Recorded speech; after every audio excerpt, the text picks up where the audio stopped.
we will continue from where we left off last week. We talked about Ghazwat Bani Qurayda, and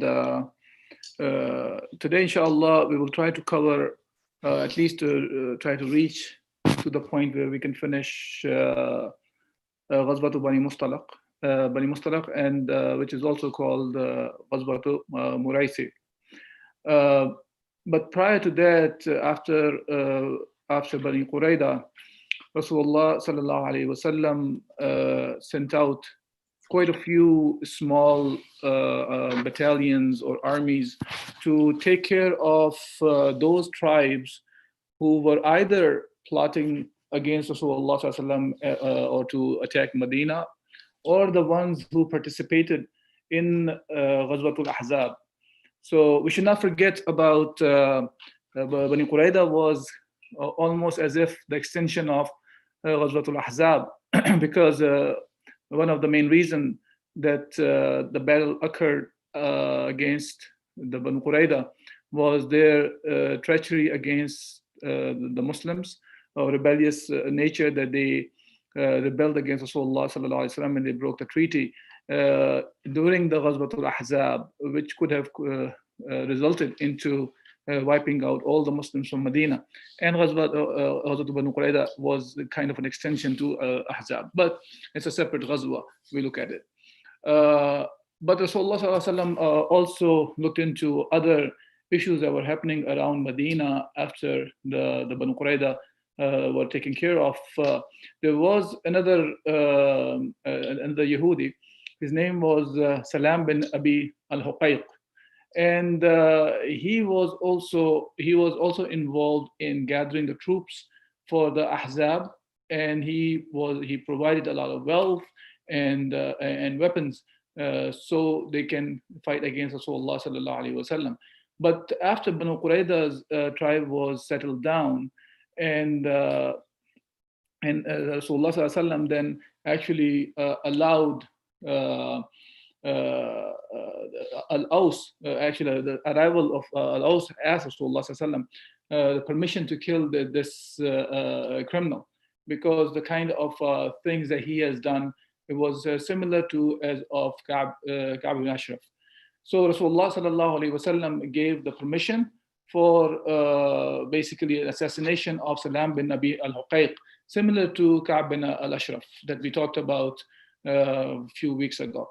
And Abdullah bin Atiq was the one who was given this permission, and he headed out to Khaybar, where he went out with, I believe there were about 5 Sahaba along with him, and he was able to sneak into the place where where Salam bin Abi Huqayq was living, and he assassinated him. And some of the reports talk about that he was only alone himself is the one who participated in this assassination, and others say that all of them were involved in it. Regardless of that, Rasulullah sallallahu alaihi wasallam sent this small group of 5 who went out to assassinate Salam bin Abi al-Huqayq. And this occurred in the some of the reports talk about Dhul Qa'dah, and others say Dhul Hajjah of the 5th year of the Hijrah, or of the Hijri calendar. Then Rasulullah sallallahu alaihi wasallam, after this, after Banu Qurayda, there was another small battalion that Rasulullah sallallahu alaihi wasallam dispatched, and that was under Muhammad bin Maslama.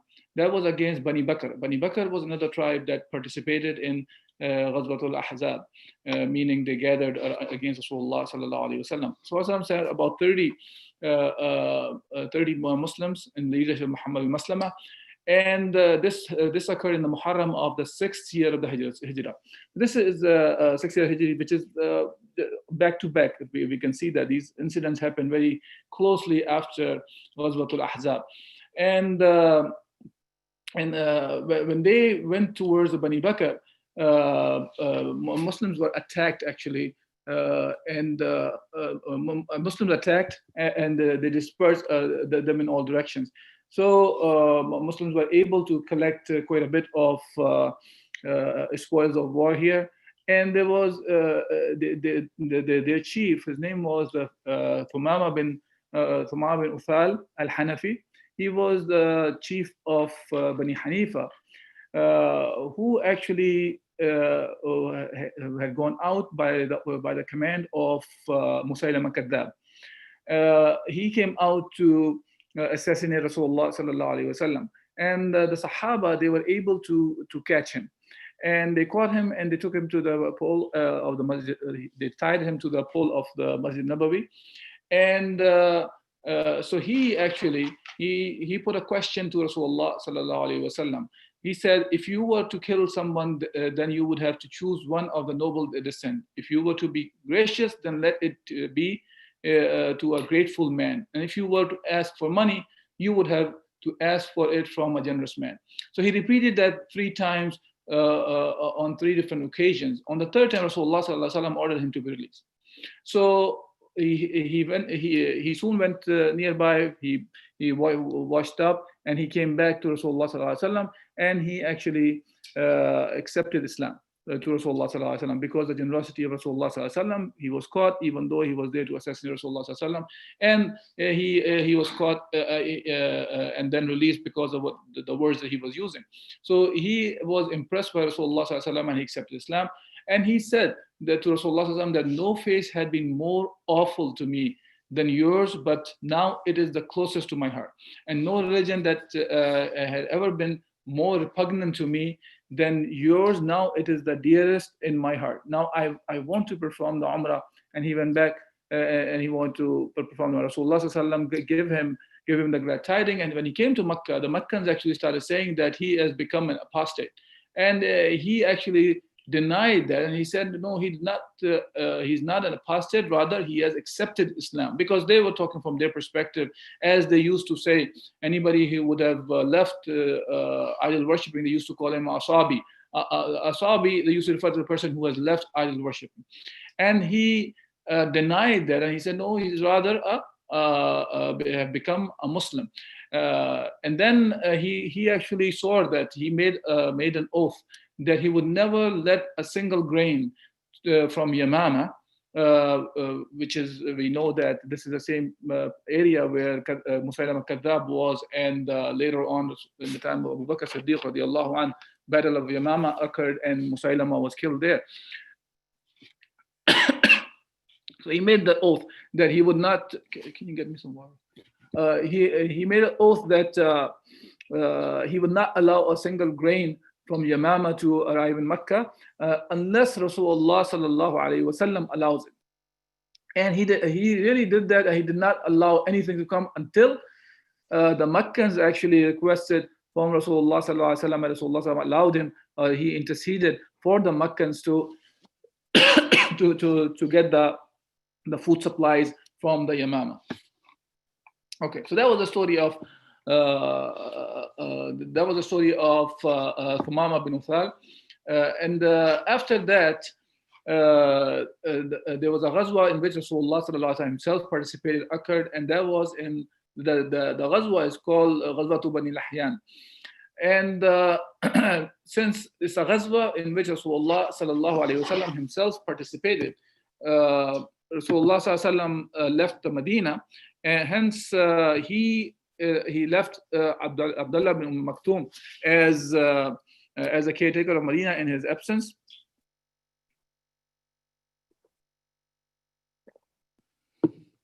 And the reason for Banu Lahyan, this battle of Banu Lahyan was against them, was that they actually they rebelled against Rasulullah sallallahu alaihi wasallam, against the 10 of the Sahaba of Rasulullah sallallahu alaihi wasallam, and they hung them.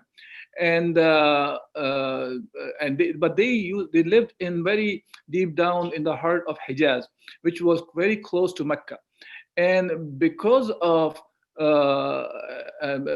were very close to Mecca, and Rasulullah sallallahu alaihi wasallam did not go down to that deep. But after Ahzab, which was a clear victory for the Muslims, now Rasulullah sallallahu alaihi wasallam took the chance that now they came out as a bigger force in the Arabian Peninsula. So he went in the direction of Banu Lahyan, so they can revenge for those 10 Muslims they were hung by those people. So now Rasulullah sallallahu alaihi wasallam he set out in Rabiul Awwal. One of the reports of Rabiul Awwal, that's the Jumad al-Ula, that in the sixth Hijri year, and he had about 200 fighters along with him. And the way Rasulullah did was he kind of try to create a situation that they would not realize that Banu Lahyan would not know that Rasulullah was heading towards them. So because they were in the south, Rasulullah in the beginning headed towards north, towards Syria, and then he changed the route towards Banu Lahyan. But somehow Banu Lahyan was able to get the news, and they ran away towards the mountains,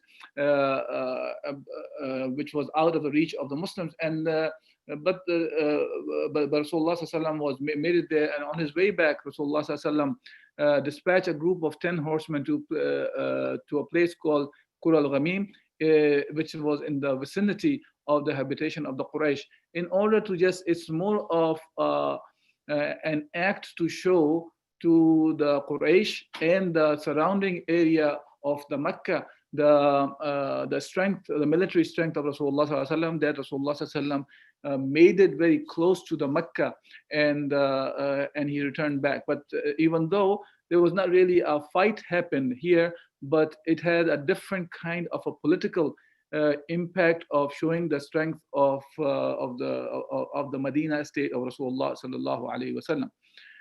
And after Ghazwat Bani Lahyan, Rasulullah sallallahu alaihi wasallam continued to send small delegates and small armies to show the strength of Rasulullah sallallahu alaihi wasallam. One of them was, and there are so many, quite a few, and I will just skim through the names so we can talk about Ghazwat Bani Mustaliq, which is a little bit more important, has more bigger events that happened around that time. And in that event, Rasulullah himself participated. So one of them was a small Shariah, and we talked about that. The word Shariah means this is the battle that Rasulullah sallallahu alaihi wasallam is headed, but he sent a Sahabi as the lead, as the one who led the army, and Rasulullah himself did not participate in it. So he sent Uqasha bin Mihsan as a leader to a place called Al-Ghamir, and they are the inhabitant of Bani Asad in the sixth year of the sixth Hijri year. And in that case, the enemies, they ran away, and they left about 200 camels, which were taken to Medina. The other Shariah was Shariah of Muhammad bin Maslama. It is called Shariah Muhammad bin Maslama towards Dhul Qassa. And Rasulullah sent Muhammad bin Maslama there towards Bani Tha'laba in Dhul Qassa, but 100 enemies from that people, they attacked Muhammad bin Maslama and the people who were along with him. And Muhammad bin Maslama, along with some of the Sahaba, they were managed to escape. And Muhammad bin Maslama was actually badly wounded in this Shariah. After that, Rasulullah sallallahu alaihi wasallam sent Abu Ubaidah bin Jarrah to retaliate what happened with Muhammad bin Maslama at the Dhul Qassa and against Bani Tha'laba. Abu Ubaidah and Bani Tha'laba was another tribe who was involved against Rasulullah sallallahu alaihi wasallam, or fighting against Rasulullah sallallahu alaihi wasallam. And Abu Ubaidah bin Jarrah, who had about 40 men along with him, he went to Dhul Qassa, but they walked during the night time, and they took the enemy by surprise during the morning time.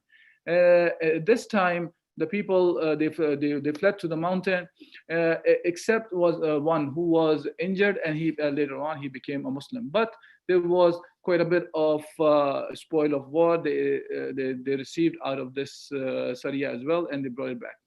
Now, then Rasulullah sallallahu alaihi wasallam, he sent another platoon or another small army in the leadership of Zayd bin al-Haritha. Zayd bin Haritha, he, as we know, he was the adopted son of Rasulullah sallallahu alaihi wasallam, and we will talk a little bit about him and his marriage to Zainab bint Jahash, the cousin of Rasulullah sallallahu alaihi wasallam, as well, who was already ended. They were divorced after about a year or so. So now Zayd bin Haritha was he was heading a platoon in the 6th Hijri year, and he was sent to Al-Jumum.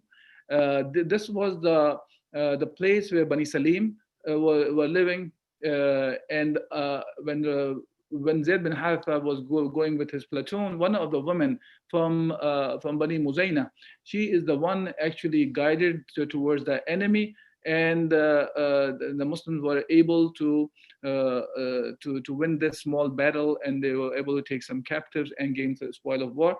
And Rasulullah sallallahu alaihi wasallam later on, this woman who was from Bani Muzayna, Rasulullah sallallahu alaihi wasallam freed her because she came as a captive, and she was married to one of the Sahaba of Rasulullah sallallahu alaihi wasallam. After that, Zayd bin Haritha was sent for another Shariah, and in this one was in the Jumada al-Ula of the 6th Hijri, and he was heading with 170 Sahaba, and they went to an area called Al-Is, and they were there to intercept one of the caravans of the Quraysh. And this caravan was headed by Abu al-As.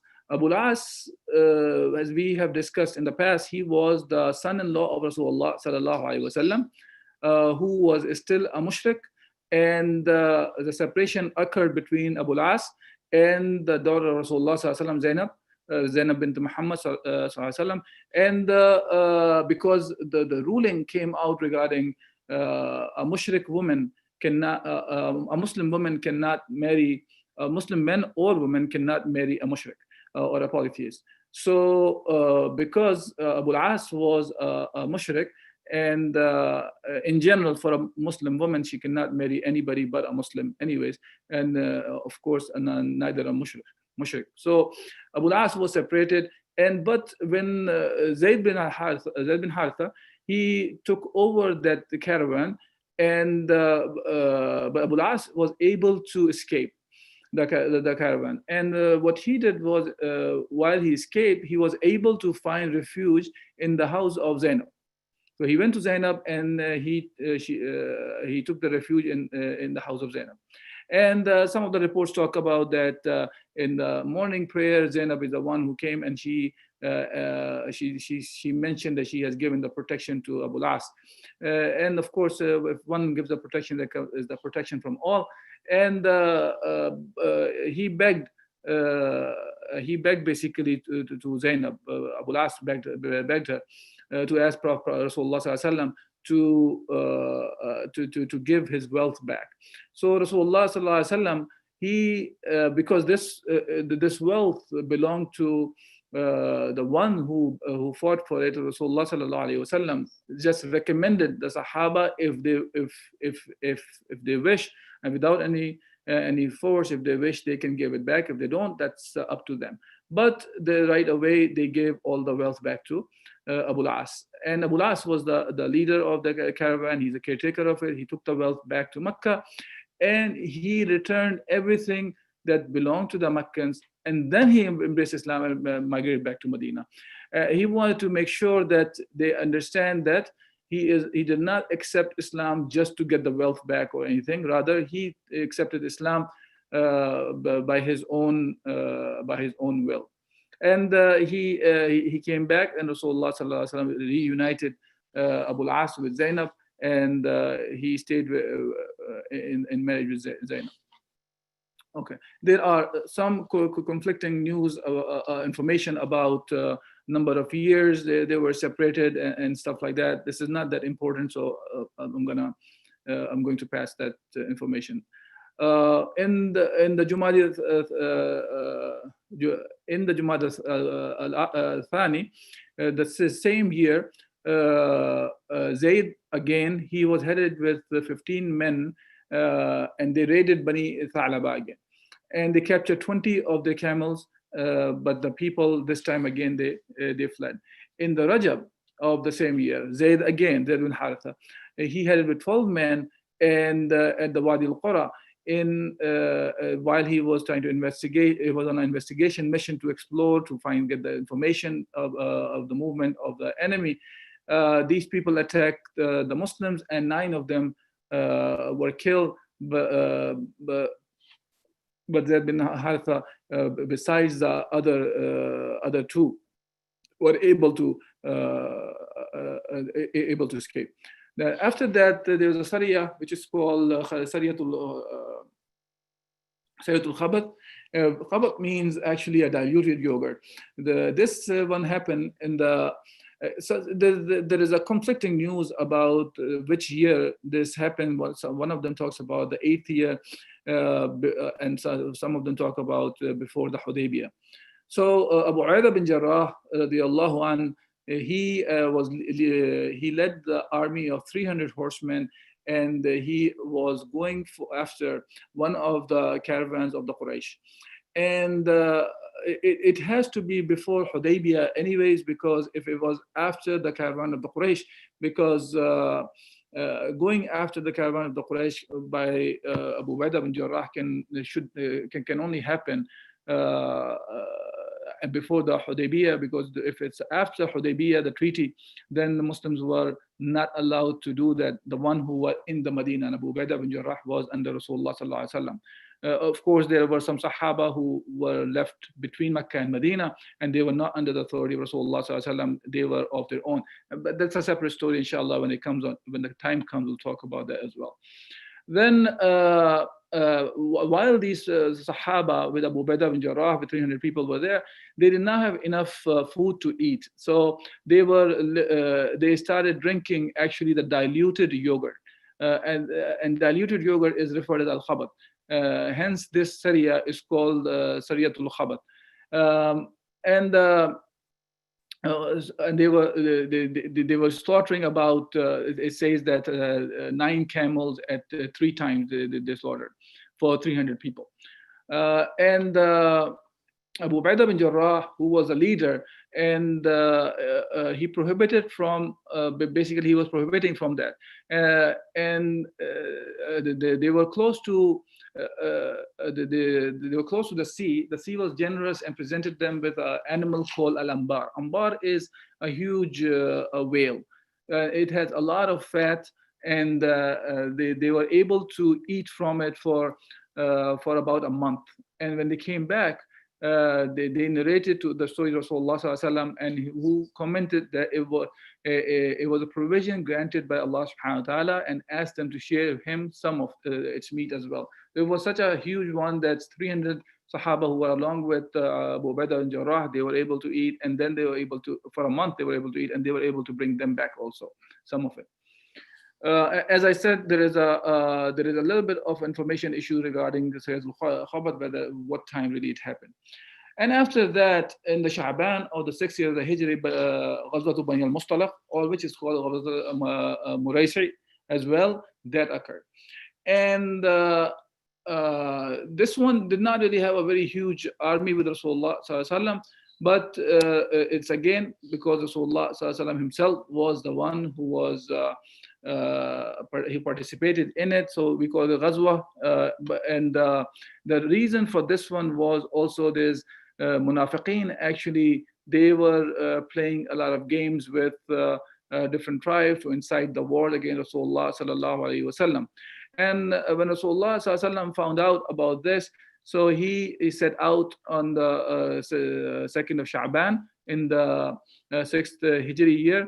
And the chief of Bani al-Mustaliq, Al-Harith bin Abi Dirar, he mobilized the men to, along with some Arab tribes, to attack Medina. So he was doing that. Rasulullah sallallahu alaihi wasallam, actually, before he set out, he sent Sahabi to first confront that, and he said Buraida bin al-Hasib al-Aslami to find out that whether it's true or not. He went and found out that it was true. So Rasulullah sallallahu alaihi wasallam, he set out for the battle. And when he was setting out, he left Zayd bin Haritha, the adopted son of Rasulullah sallallahu alaihi wasallam, this time as the caretaker of Medina, behind him. And when Rasulullah sallallahu alaihi wasallam went out for the Bani Mustaliq, Abu Bakr Siddiq radiallahu anhu was the one who was bearing the, who was a flag bearer for the Muhajirin, and Sa'ad bin Ubadah was a flag bearer for the Ansar.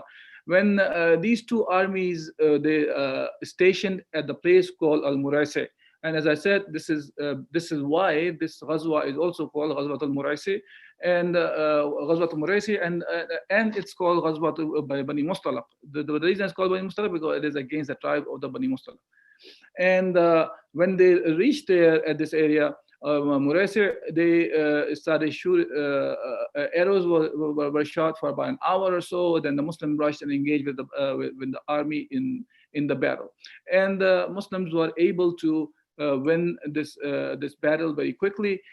Some men were killed, women and children, and women and children of the kuffar were taken as captives, and a lot of spoils of war were collected. And among that spoil of war was one of the daughters of the chiefs, Juwairiya radiallahu anha, the one who later on became a Muslimah, and she became one of the Ummahatul Mu'mineen.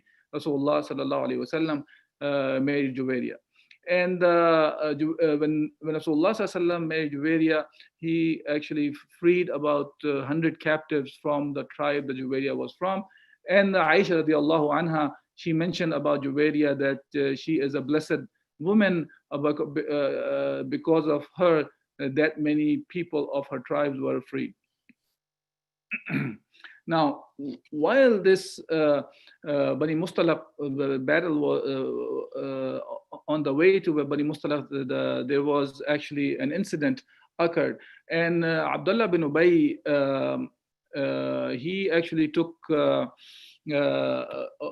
shot against the Muslims in a way to make them fight against each other. So two of the Sahaba, one from Ansar and one from the Muhajirin, they were trying to get some water from a spring, and somehow there was some pushing or shoving happened, and the Sahabi from the Muhajirin, he started calling the people from the Muhajirin, and the one from the Ansar, he started calling the Ansar for his help. Now Abdullah bin Ubay bin Salul, he saw a chance, and he started inciting among them that in a manner that to make Ansar and Muhajirin fight with each other, to a point that he even said that the لَإِنْ رَجَعْنَا إِلَى الْمَدِينَةِ لَيُخْرِجَنَّ الْعَزَّ مِنْهَا الْأَذَلَّ, which means that when we return to Medina, the one who is more honorable one, he will kick out the one who is the degraded one. Meaning, he was trying to say that Rasulullah, he will they are the honorable one, the Ansar, or he's from Khazraj, and they will kick out the Muslims and Rasulullah sallallahu alaihi wasallam from the Medina. And this was a sign of his hypocrisy. And Rasulullah sallallahu alaihi wasallam, what he did at this point was, instead of taking any action about Abdullah bin Ubay bin Salul, he did not say it in front of Rasulullah sallallahu alaihi wasallam, the statement. Rather, he said it among the Munifiqeen, and some of the Sahaba were there. One of the young Sahabi, actually, when he heard that, he came back to Rasulullah sallallahu alaihi wasallam and he reported about that. And the moment Abdullah bin Ubay found out about that a young Sahabi, he went back to Rasulullah sallallahu alaihi wasallam and mentioned that to him. Rasulullah sallallahu alaihi wasallam, he went back and he said, right away he lied, that he never said anything like it. Upon which first thing Rasulullah sallallahu alaihi wasallam did among the Sahaba, he reminded them when they were start calling, the Ansari was calling Ansar, and the Muhajir was calling Muhajirin, to help him, and kind of some nationalistic kind of a call they were calling for. Rasulullah SAW reminded them that this is the call of Jahiliyyah.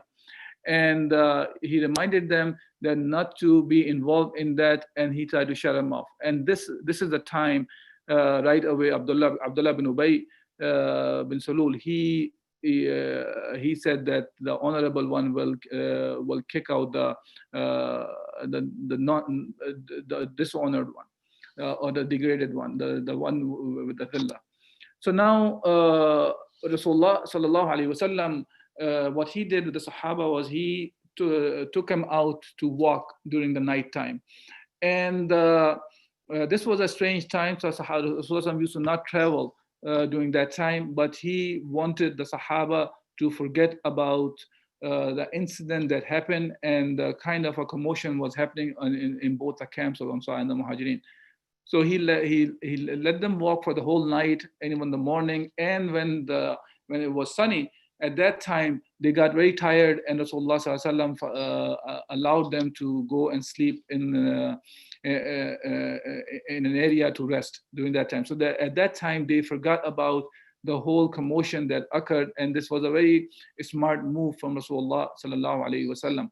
And some of the Sahaba, including Umar al-Khattab radiallahu anh, he actually told Rasulullah sallallahu alaihi wasallam about Abdullah bin Ubay, that Ya Rasulullah, allow one of the Sahaba to chop off the neck of Abdullah bin Ubay. And Rasulullah sallallahu alaihi wasallam told Umar and the Sahaba about this, that if he killed him, then the people will say that Rasulullah sallallahu alaihi wasallam he kills his own ashab, his own companions. We should not forget that when we talk about Abdullah bin Ubay, apparently, of course, he used to say he was a Muslim, but he was an hypocrite. So from inside, he was not a Muslim, and Rasulullah sallallahu alaihi wasallam was aware of him. But he showed us a lesson of how to deal with the hypocrites, because at the end they are, from apparent meaning, they're Muslims. So we should not be going by thinking of what's in the hearts of the people. And hence today also we have to deal with each other in the same manner, that we cannot question people's heart. Rather, we question about the action that have been done in front of us.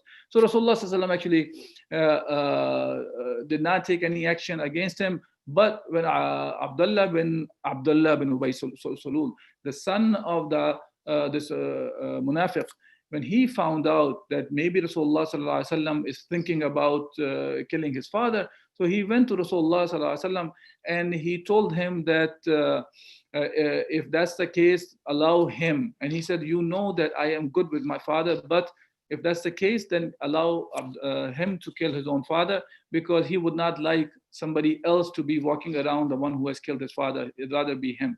And Rasulullah sallallahu alaihi wasallam told him that that's not the case, that he's not planning to do that. But he also said that Usayd bin Hudayr came to Rasulullah sallallahu alaihi wasallam, one of the leaders of the Ansar, made it very clear to Rasulullah sallallahu alaihi wasallam that you are the honorable one, and the disgraceful one is Abdullah bin Ubay bin Salul. And one of the reports talk about that even his own son, when they were entering in the Medina, he stood with a sword and he told his father that you cannot enter unless you mention that you are the one who's the disgraceful one, and Rasulullah sallallahu alaihi wasallam is the honorable one.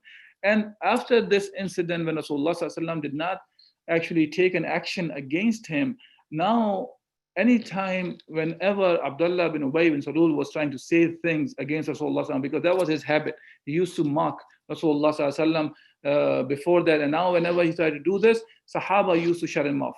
And then Rasulullah sallallahu alaihi wasallam told Umar that now you see that if Rasulullah would have killed him at that time, people may have made strange statements, but now today you can see that the people themselves are disgracing Abdullah bin Ubay bin Salul. And Umar bin Khattab radiallahu anh said that of course Allah and his messenger knows the best. Okay, because of the time, we will not be able to go further. There was some other incident that happened, actually a very important incident that happened on the way back from Ghazwat Bani Mustaliq was when Aisha radiallahu anha, she lost her necklace. And that story we will talk about next week, inshallah, because it will take pretty much the whole session, because it has a lot of lessons that we have to talk about, inshallah, as well. Okay, we'll stop here, inshallah. And if there is any questions or comments, inshallah, I'll try to address.